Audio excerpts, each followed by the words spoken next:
Hi, my name is Dan Meisner. I'm the Executive Director of Mycelium, which is a nonprofit meant to accelerate the circular economy.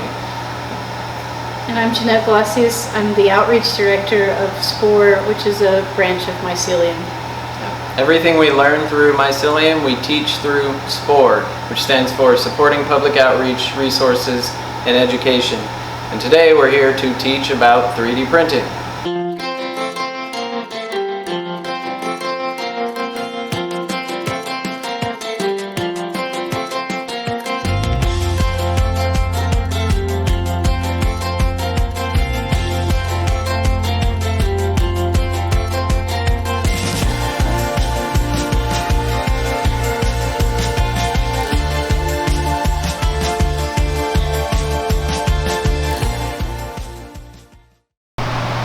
Alright.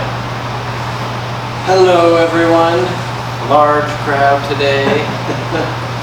My name is Dan Meisner and I'm part of SPORE, which is an outreach program started by a nonprofit called Mycelium, and it stands for Supporting Public Outreach, Resources, and Education. And so what we do is we take everything that we learn from the parent nonprofit Mycelium and share them with the world through these kind of classes. So today we're going to talk about 3D printing and just kind of give a whole high-level introduction to how it works. So we're going to start off with an intro to what the 3D printing process is, what an actual 3D printer looks like and what it's made of, the anatomy of it, and then kind of show you a quick demonstration of how to actually find a 3D model and what does slicing mean and these kind of other things. So what is a 3D printer? Well, basically it's like a small factory that turns a digital model into a physical object. So you can think of them just like old computers used to be large, and over time they shrank from the size of a building down to something that can fit on your desk. Now we have factories that have shrunk down to something that can fit on your desk, and they can turn essentially an entire digital warehouse of objects into parts on demand. So it's kind of like going from what used to go from a record store to iTunes. So it's become digitized. And now you can have literally a warehouse of billions of objects at your fingertips, and you can 3D print them on demand whenever you want. So that's kind of the magic of 3D printing. So the way it works is it actually takes a 3D model, a digital 3D model that you get online. I'll show you guys some locations where to get it later, but it takes the model, slices it into a bunch of layers, and they're kind of like stacks of different shaped pancakes to make this big 3D shape. And so you take a 3D model, you take it into software that slices it into these little pancakes, and then the 3D printer squeezes plastic out or some method into reassembling layer by layer that shape. So the most common desktop 3D printers these days are called fused filament fabrication, and they're made up of these gears that basically just squeeze plastic through a hot glue gun. And so a robot then precisely extrudes that hot plastic in the right location, and voila, you have your part. And so that's kind of the very basics of it, and it's made up of a nozzle there at the bottom, and that's the part that's attached to a heating block that gets hot and it actually melts the plastic. Now plastic is called filament typically, and we can get into that in a minute. But yeah, gears kind of push that plastic through and it melts and comes out, and the key is to get it hot enough to melt through in the precise way, but then cold enough quickly so that the part stays stable without having a bunch of melted string everywhere. But there are other types of 3D printing. Another common one that's getting cheaper these days is called stereolithography, or SLA. And that looks like something from the Terminator. It's really cool. It just kind of pulls the part out of this liquid, and the part itself is made out of a resin that hardens when it's shot with that laser. And so we can show you a video here to kind of give you an idea of what it looks like. And so this actually comes from a technology or a company called Carbon. And so they just continuously basically use a projector similar to this one, and they project the entire layer of the part at once in order to cure the entire part, and then just continuously play each layer like a movie as it pulls this part out of a vat. So it's pretty cool.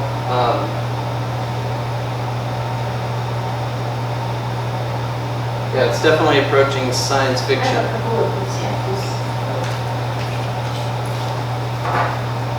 Yeah, so we can show some examples of some SLA prints. And so it's definitely a different process than the typical fused filament fabrication, but yeah. Another one is a process called selective laser sintering, where they basically put a layer of powder down and they shoot it with a laser, and they do that layer again, that single pancake layer, but they melt these powders together, whether it's metal or nylon, some kind of plastics. This is the basic way it works. And so as you can see, you have a laser beam, and it actually melts these powders together into that layer, and then a new layer is actually deposited over that previous one. And so in this case, a piston lowers, and over time it creates this shape, and people can pull it out. So here's a little video here.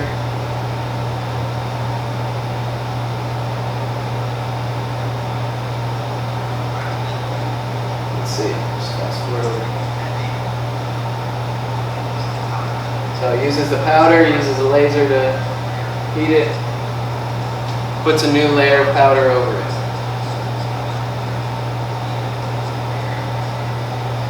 That's pretty cool, and this is how the metal printers, or at least some of the technologies that print metal, work.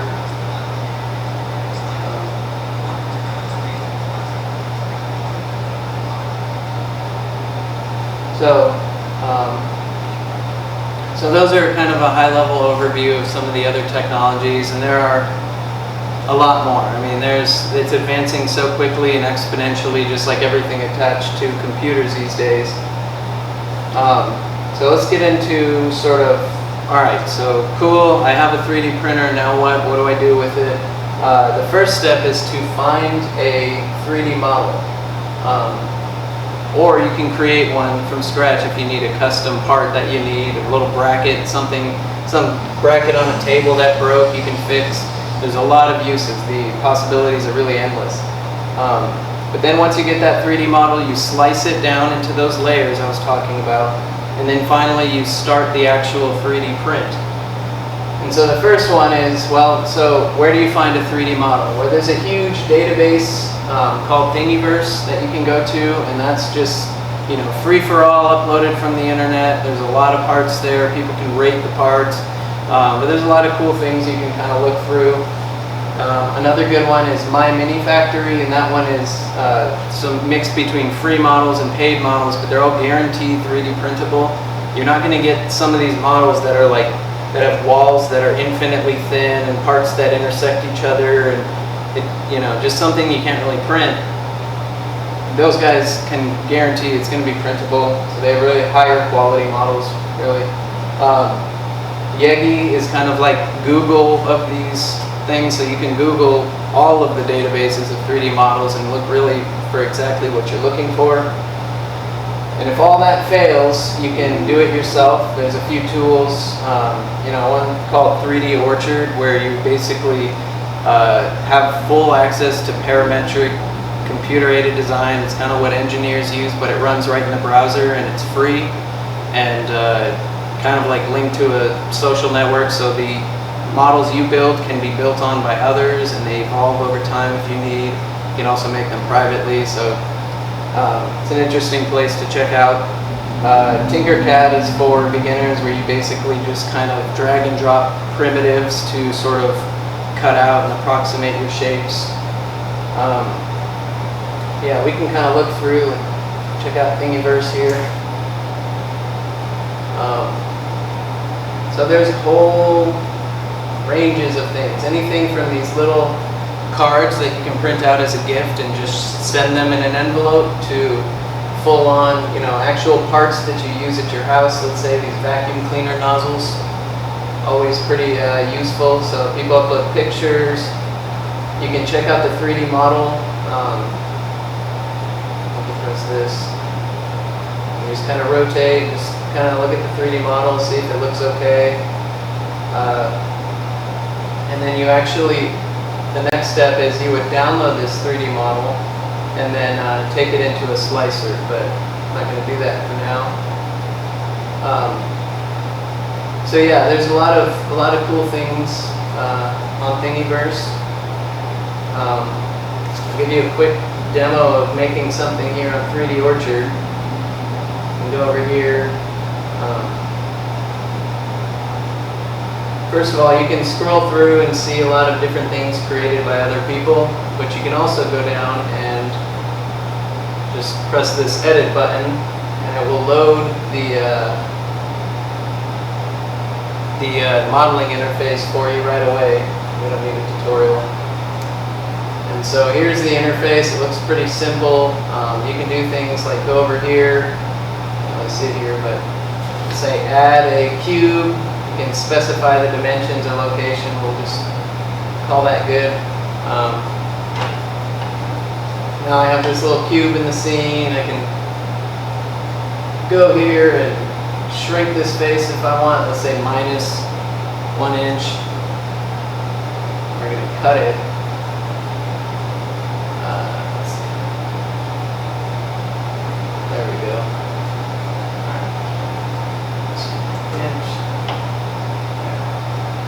Cut it back 1 inch. You can start drawing on it. So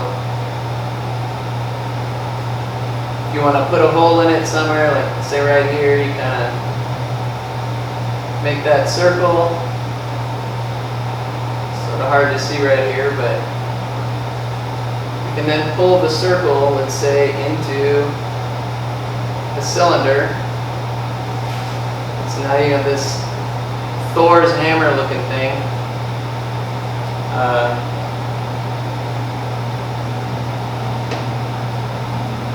And then you can select top one and cut out this little hole. And so this could be any shape you want. You can then select an edge here, for example, and round it off. And you'll notice that all the tools that you have available, they pop up based on what you click, so you don't have to spend the time learning where to click these tools and where to find them. Just what you need comes up.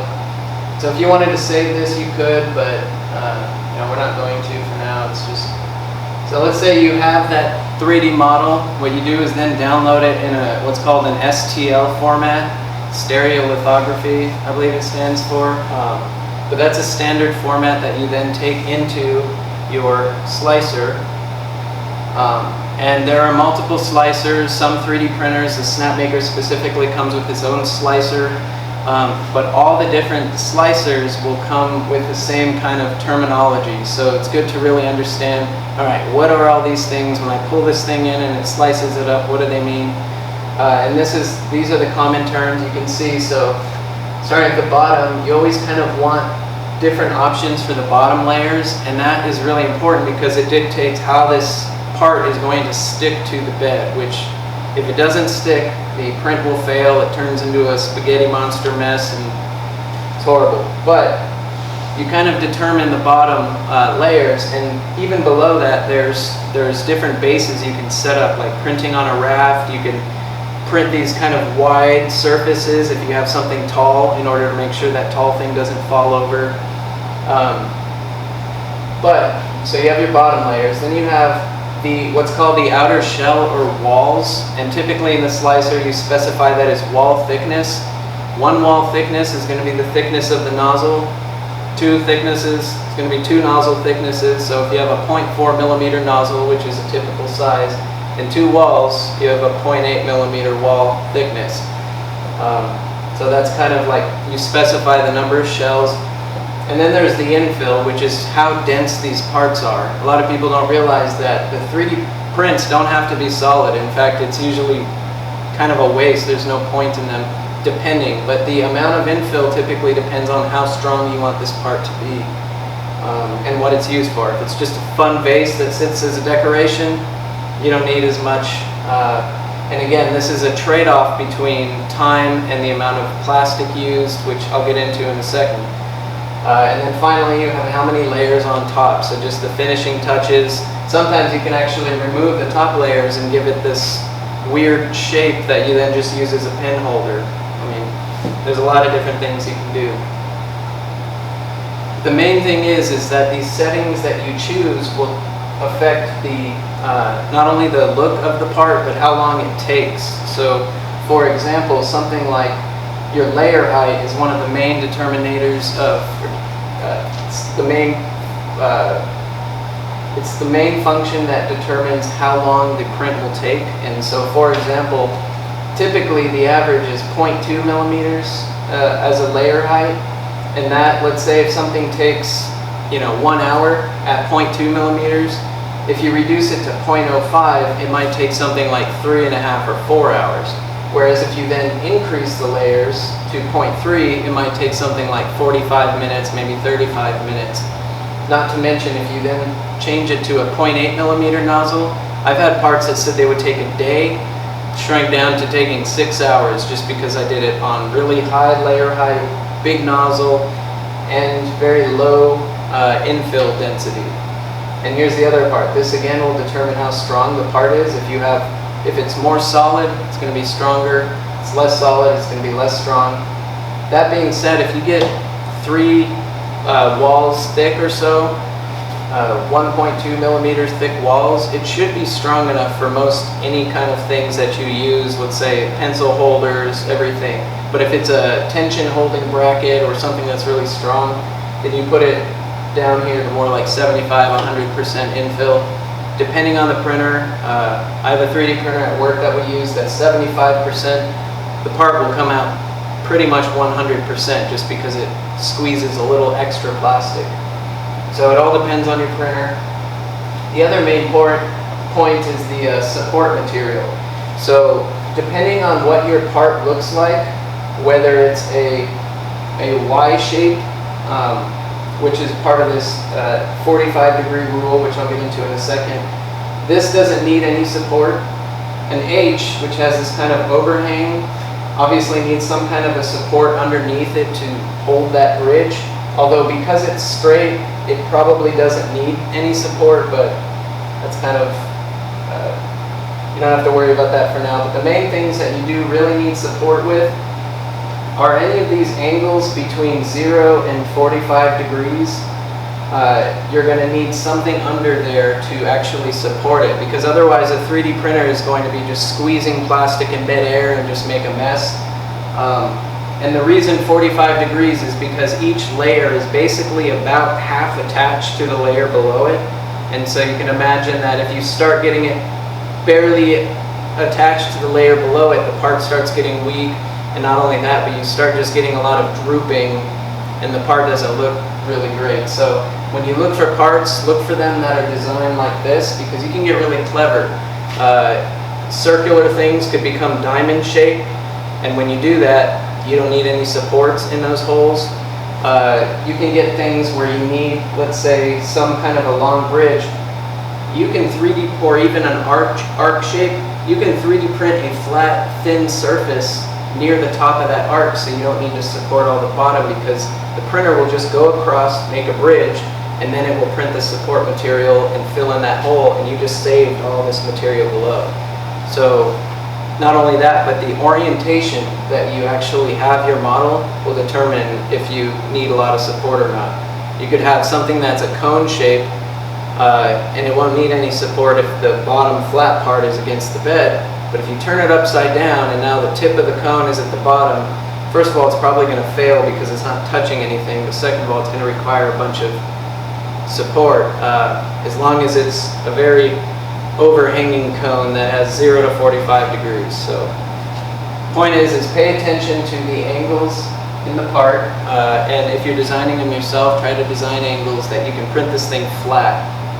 That being said, all of these letters here could be printed flat on their back and none of them would need support. So again, orientation matters. And And so yeah, that's a high level kind of overview of 3D printing. You can find more information at sporehuntsville.org, sporehsv.org. So thank you.